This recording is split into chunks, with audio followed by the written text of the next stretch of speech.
bienvenidos esta tarde a esta casa tan gentil y tan hospitalaria de Luz y de Venancio. Gracias, amigos, por permitirnos estar aquí.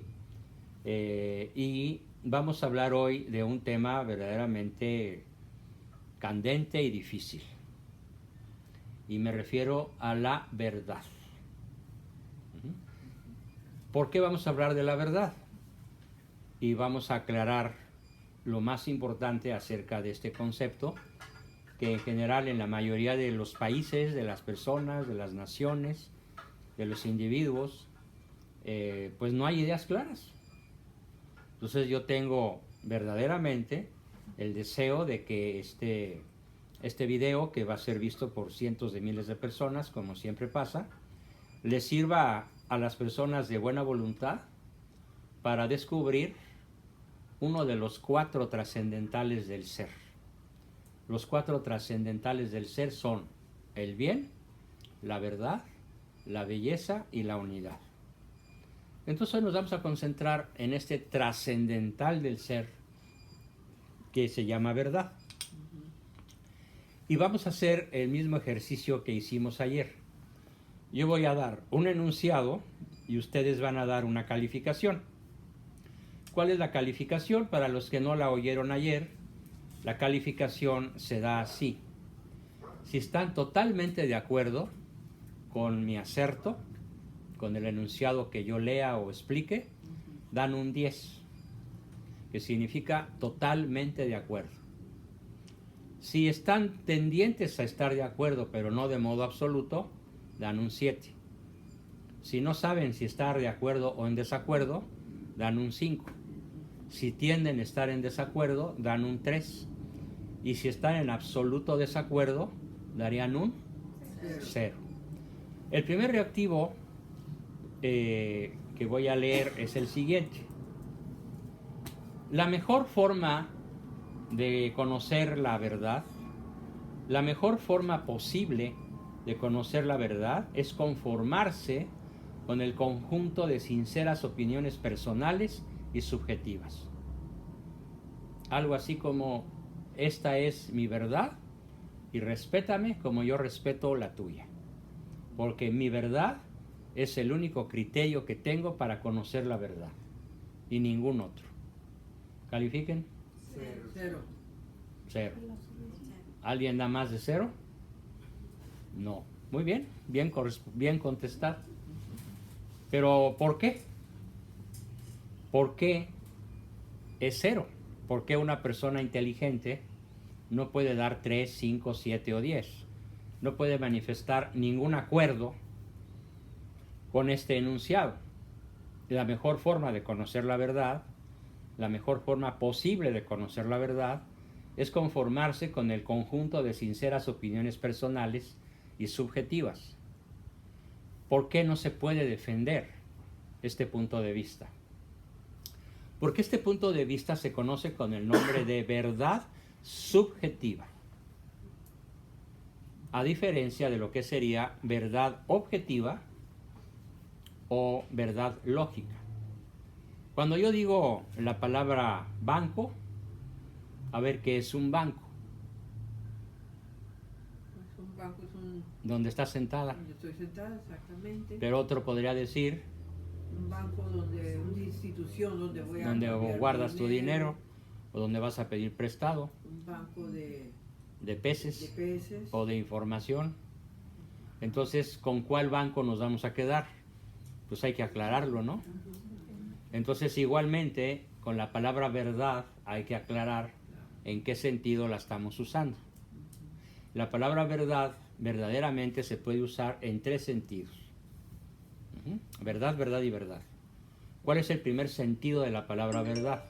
Se llama opinión. También se llama verdad subjetiva. ¿En dónde está la verdad subjetiva? ¿Y en qué consiste? ¿Quién me dice una idea? ¿Dónde está ella, la verdad subjetiva? ¿En dónde existe? Buenas tardes. ¿No? ¿En cada qué? En cada pensamiento, en cada mente de cada uno. En la mente de cada quien. Muy bien. Tienes el penthouse bien amueblado. Te bailan la neurona. No más por ahorita, pero... No, esperemos que nada más no por ahorita, que sigas, ¿sí? Entonces, la verdad subjetiva existe únicamente en la cabeza de la persona que la piensa, en la mente de la persona que la cree. Yo les pido por favor que me den ejemplos de verdades subjetivas en el mundo de las personas entre las cuales se mueven.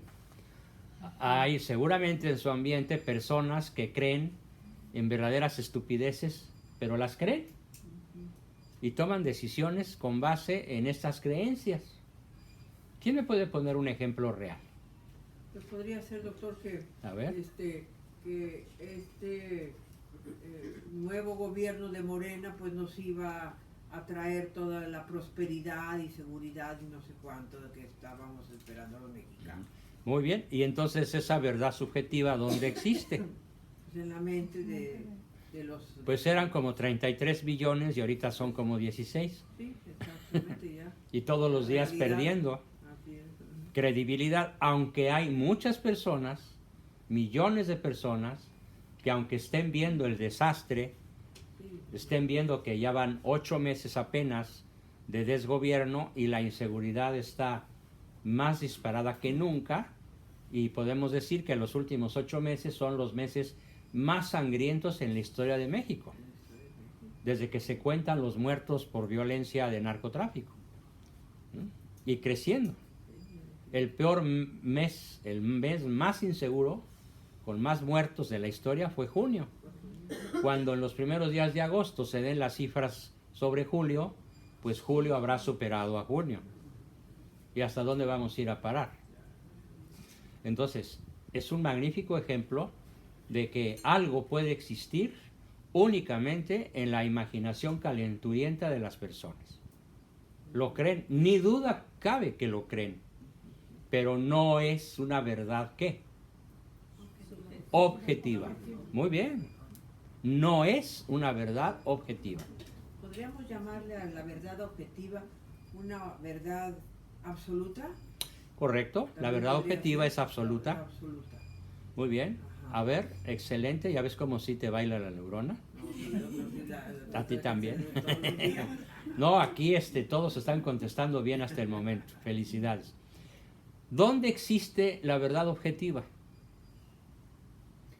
¿En la mente del sujeto? ¿En dónde? Apréndanse esta expresión. La verdad objetiva existe en el mundo real, en una realidad que es anterior a mí.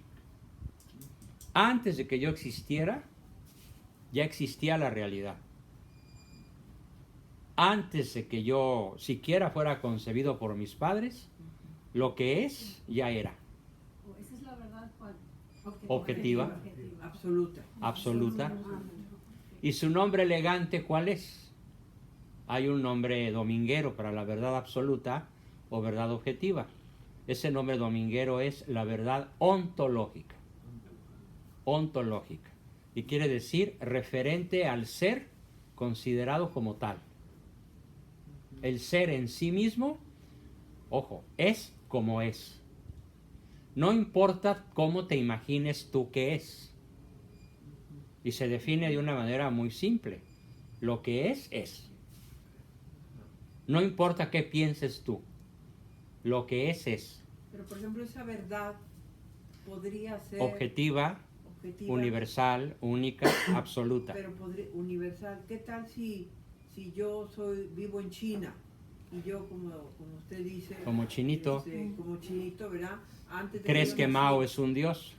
Sí, o no sé, alguna costumbre de ellos como es antes de que yo existiera, como dice usted, pues ya viene de aquella masa, de aquel entorno Pero ¿dónde ha existido lo que viene del entorno?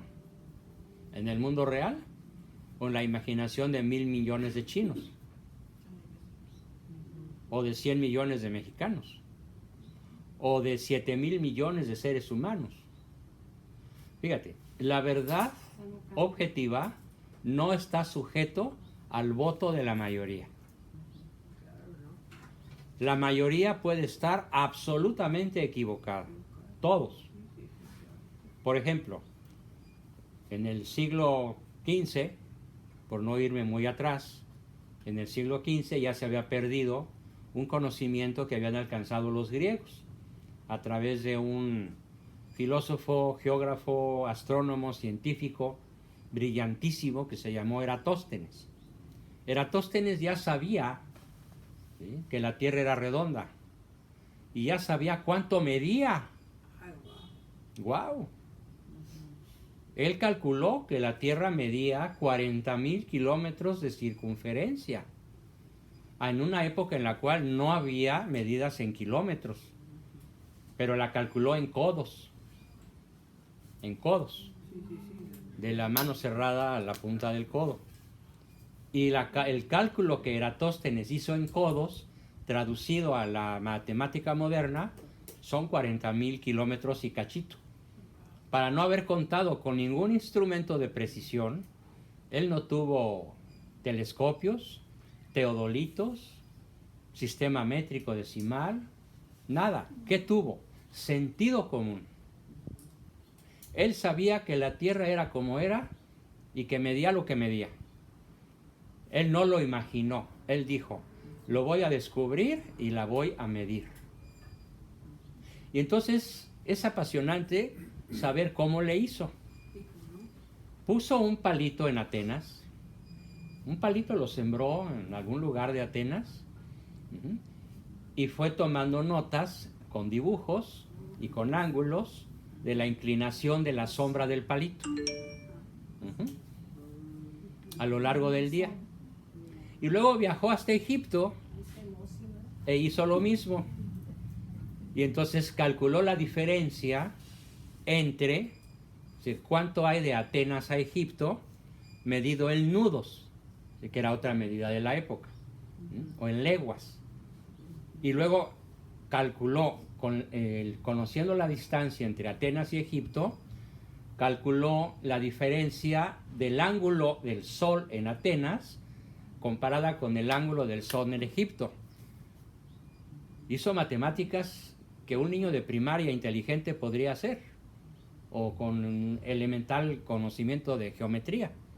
Y fue así como, midiendo el ángulo del sol en Atenas, reflejado en el suelo, con un palito, y midiendo la diferencia del sol reflejado en Egipto, dedujo que la Tierra era redonda y cuántos codos medía.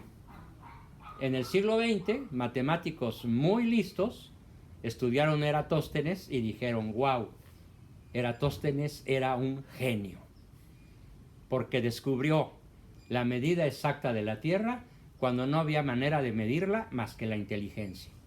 Buscó un punto de partida. Buscó un punto de comparación, un punto de referencia, ¿sí?, para poder calcular no solo la circunferencia, sino que realmente la Tierra daba vueltas alrededor del Sol. Y no como lo dice la Beatriz Gutiérrez Mula, ya saben quién es, ¿no? La pareja del Pejilopostli, que anda diciendo que el Sol da vueltas alrededor de la Tierra. Lo acaba de declarar. ¿Qué pisteo? Pues mira, no necesita estar borracha, basta con que exista como es.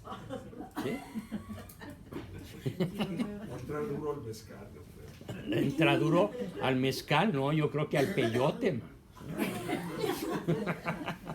O alguna otra droga psicodisléptica, ¿no? ¿Sí? Pero ¿cuántos millones de mexicanos le creen? Más, bastantes más de los que no le creemos. ¿Sí? Bueno, entonces, ¿dónde está la verdad objetiva? En el mundo real. Y como Eratóstenes sabía eso, como buen filósofo griego, la verdad, pensaba él, no es lo que yo me imagino, no es lo que yo creo. La verdad se descubre, no se inventa, se descubre. Y se puso a descubrirla y la descubrió.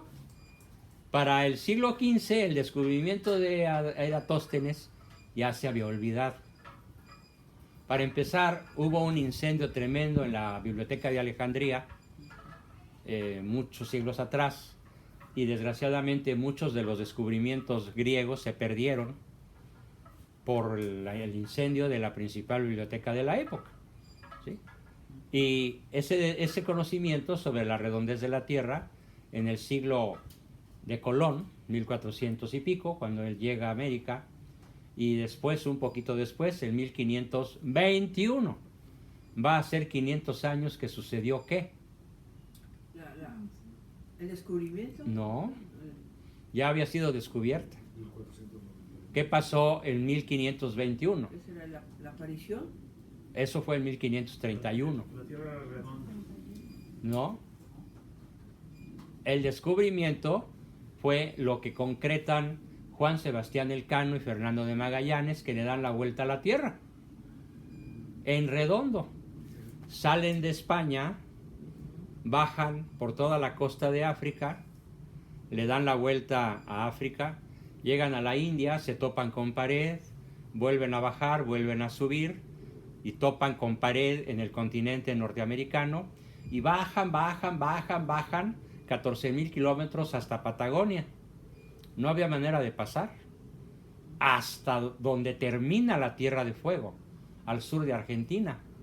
Cruzan por ahí, por el Estrecho de Magallanes, que fue bautizado en honor de Fernando de Magallanes con este nombre, y suben y suben y suben por el Atlántico y llegan a España. Imagínenlo. Travesía. Qué travesía de más de 40,000 kilómetros en barquitos, cascaritas de nuez. Además salieron cerca de 1,000 marinos de España y llegaron 14 vivos. La mayor parte, incluyendo a Fernando de Magallanes, se los comieron los salvajes de las Filipinas, ¿sí? Antropófagos como lo eran los aztecas, ¿sí? Los mataron. Y muchos se murieron de disentería amibiana, de fiebre de Malta, a lo largo de un viaje que duró varios años, ¿sí?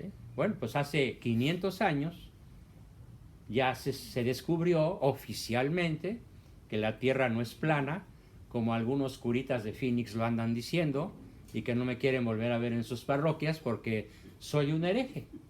¿Y por qué soy un hereje? Porque yo sostengo que la Tierra es redonda, y como yo sostengo que la Tierra es redonda, soy un maldito hereje que contradice la Biblia. Pues, ¿cuál Biblia están siguiendo ahí? Hazme favor. No, son curas católicos y celebran misa los domingos. No digo nombre para que no lo identifiquen, nomás digo el pecado y no denunció al pecador, para que después no digan que yo los eché de cabeza. Pero óyelo tú, mi hija, entiéndelo tú, mi nuera, ¿no? Entonces ellos creen que soy hereje porque la Biblia habla de las columnas de la tierra. Y las columnas de la tierra pues no pueden existir si el mundo es redondo. Las columnas de la tierra, plantadas en sabe Dios dónde, según su imaginación, ¿sí?, sostienen el planeta Tierra, que es plano. Y dicen además una verdadera fantasía esquizofrénica: la NASA nos está engañando. Son líderes, los señores de la NASA y de Cabo Cañaveral, Florida, de una gran conspiración mundial para hacernos creer que la Tierra es redonda, cuando en realidad es plana. Y así toman sus decisiones sobre una fantasía esquizofrénica que solo existe ¿dónde? En su cabeza. ¿En qué se basan? O sea, ¿dónde En la Biblia. ¿En cuál Biblia? En el Génesis. Oh, Las columnas. por las columnas. Por las columnas de la Tierra. ¿Sí? Porque obviamente una esfera no está parada en columnas, está flotando en el espacio. Y dicen que el Sol es un foquito que se mueve alrededor de la Tierra. Bueno, ya para que lo diga la Gutiérrez Mula, ¿no? ¿Sí? ¿Sí? Y que la Luna también es un foquito colgado por ahí, y que en realidad, como dice la Biblia, la Tierra está dentro del domo celeste, dentro de la bóveda celeste. O sea que arriba, aquí a unos 100 kilómetros de distancia, que existe una bóveda de cristal. Y dentro de la bóveda de cristal se mueven las estrellas, el sol y la luna, y los malditos conspiranoicos de la NASA nos hacen creer que las estrellas están a millones de años luz, cuando en realidad están aquí rete cerquita. Todo esto se llama fantasía esquizofrénica. ¿Y dónde existe? Porque además existe de buena fe. Yo he discutido con ellos y han estado a punto de ahorcarme. Sí, claro, sí. O sea, me quieren ver frito en salsa verde, ¿sí? Y a fuego lento, ¿sí? Y quemarme como hereje. ¿Por qué? Porque soy un maldito incrédulo que no le cree a Dios, porque Dios escribió la Biblia, ¿no? Sí, bueno, Él la inspiró. Entonces, ¿cómo me atrevo a contradecir al Creador? Pues es muy simple, me atrevo a contradecir a la Biblia en ese sentido, porque la Biblia no es un libro de astronomía. La Biblia no es un libro científico. La Biblia es un libro sapiencial, es un libro piadoso, es un libro referencial de nuestra ética, pero no es un libro donde vayamos a aprender astronomía, geografía, ni siquiera historia, excepto algunos libros como vienen siendo los libros históricos que se refieren a los reyes israelitas. El libro de los reyes, Salomón, David, Saúl, es un libro histórico, donde narra la vida de un fragmento de una serie de monarcas israelitas de la época muchos cientos de años antes de Cristo.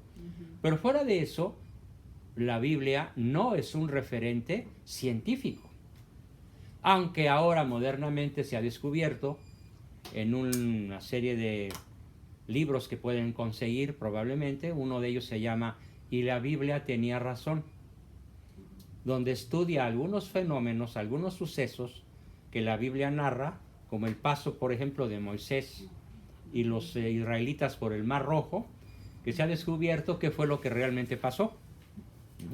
Y lo que pasó fue que sopló un viento muy poderoso en ese lugar, que sigue soplando y separa las aguas y seca el paso durante algunos días incluso. Y entonces pues por ahí se puede caminar.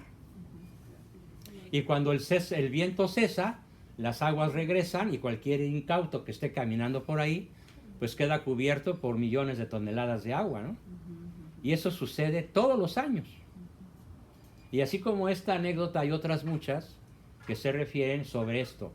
Y la Biblia tenía razón. Pero no porque la Biblia sea un libro de ciencia, sino por otra razón más importante. Porque si es verdad en religión, es verdad en ciencia. Y si es verdad en ciencia, es verdad en religión. Porque como lo vamos a ver hoy, la verdad es solo una. Nada más una. ¿Cuántos millones de opiniones hay? 7.500 millones. Cada quien tiene su opinión. ¿Cuántas verdades hay? Una. No importa que toda la humanidad desconozca la verdad, porque la verdad objetiva, verdad absoluta, verdad ontológica, está en el mundo real. No está en mi cabeza. Sin embargo, existe una tercera manera de hablar de la verdad. ¿Cuál es?